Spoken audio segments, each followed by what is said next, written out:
बंद करें कार और टीवी खरीदना, ऐसा मैं नहीं कह रहा। ऐसा कहना है अमेज़न के फाउंडर और पूर्व सीईओ जेफ बेजोस का। दुनिया में आर्थिक मंदी आ गई है। ब्रिटेन ने इस बात की घोषणा भी कर दी है। भारत में क्या हाल है?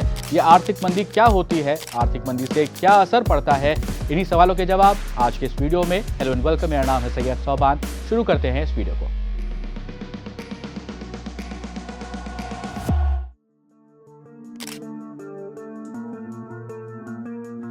इलॉन मस्क ने ट्विटर की कमान संभाली तो भारत समेत दुनिया भर से मास लेऑफ शुरू हो गए। इसके बाद मेटा, अमेज़न जैसी बड़ी कंपनीज ने भी ऐलान कर दिया कि वो भी अपनी कंपनीज के अंदर लेऑफ्स करेंगे। नौकरियां जा रही हैं, देश आर्थिक संकट से गुजर रहे हैं।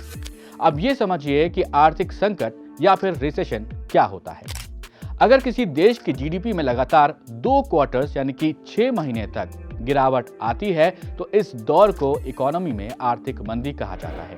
आमतौर पर मंदी के दौरान कंपनीज कम पैसा कमाती हैं, सैलरी में कटौती होने लगती है, बेरोजगारी बढ़ने लगती है। इसका मतलब ये है कि सरकार को पब्लिक सर्विसेज पर इस्तेमाल करने के लिए टैक्स के रूप में कम पैसा मिलने लगता है।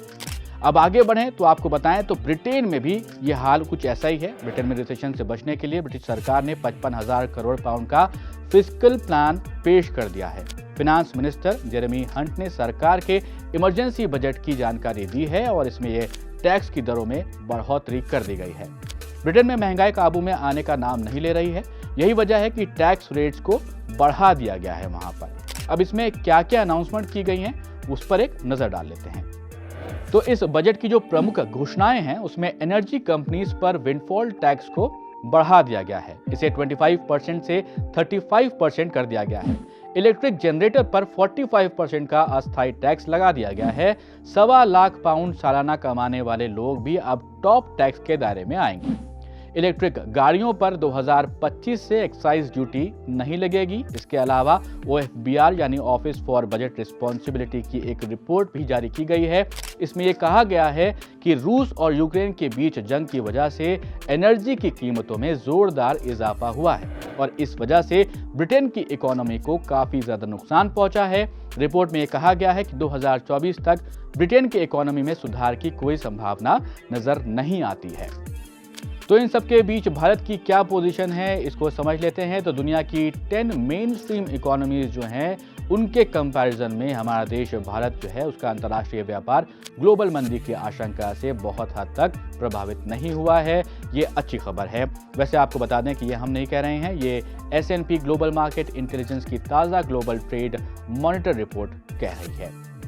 इसके अलावा नीति आयोग के फॉर्मर वाइस चेयरमैन जिनको आप जानते ही होंगे, राजीव कुमार साहब, उनका कहना है कि इंडिया अभी भी 2023 और 24 फिस्कल ईयर में 6 to 7% के रेट से ग्रोथ रजिस्टर करेगा, भले ही दुनिया के कई देश ग्लोबल रिसेशन की मार क्यों ना झेल रहे हों। वहीं वर्ल्ड बैंक ने 6 अक्टूबर को बिगड़ती हुई अंतर्राष्ट्रीय स्थिति का हवाला देते हुए 2022 और 23 के लिए भारतीय अर्थव्यवस्था की वृद्धि दर के अनुमान को घटाया था, 6.5% कर दिया था। जून 2022 में उसने जो है भारतीय अर्थव्यवस्था के 7.5% की दर से बढ़ने के अनुमान लगाया था। वहीं IMF ने 2022 में भारतीय अर्थव्यवस्था की वृद्धि का दर जो है वो 6.8% रहने का अनुमान लगाया है। यहाँ आपको बता दें कि भारत 2 बार 1991 में और 2008 में आर्थिक संकट झेल चुका है। पहले 1991 की बात करते हैं तो उस वक्त हमारे देश के पास इतनी ही विदेशी मुद्रा बची थी कि महज 3 हफ्ते के इंपोर्ट्स के खर्चे भरे जा सकते थे। भारत कर्जों की किस्तें नहीं चुका पा रहा था, देश का सोना बिक रहा था। हालांकि तब नरसिम्हा राव जो है उनकी सरकार थी, आर्थिक उदारीकरण यानी कि इकोनॉमिक लिबरलाइजेशन जैसे बड़े कदम उठाकर देश को उस समय संकट से बाहर निकाला गया था। दूसरी बार 2008 में भारत को आर्थिक संकट झेलना पड़ा था, लेकिन तब भारत में आर्थिक मंदी तो नहीं आई थी, लेकिन अमेरिका समेत अन्य देशों में ये संकट से भारत जो है अछूता नहीं रह पाया था। और अब आपका अगला सवाल ये होगा कि इससे आम आदमी यानी कि हम पर और आप पर क्या असर पड़ेगा। चलिए ये भी समझते हैं। जब किसी देश में रिसेशन या फिर आर्थिक मंदी का दौर आता है तो हर किसी की ये कोशिश होती है कि किसी भी तरह से सरवाइव कर लिया जाए। इन्वेस्टर्स बाजार से पैसा निकालने लगते हैं, कंपनीज के लिए रॉ मटेरियल महंगा होने लगता है और उनके बनाए गए सामान की बिक्री कम होने का खतरा भी हो जाता है।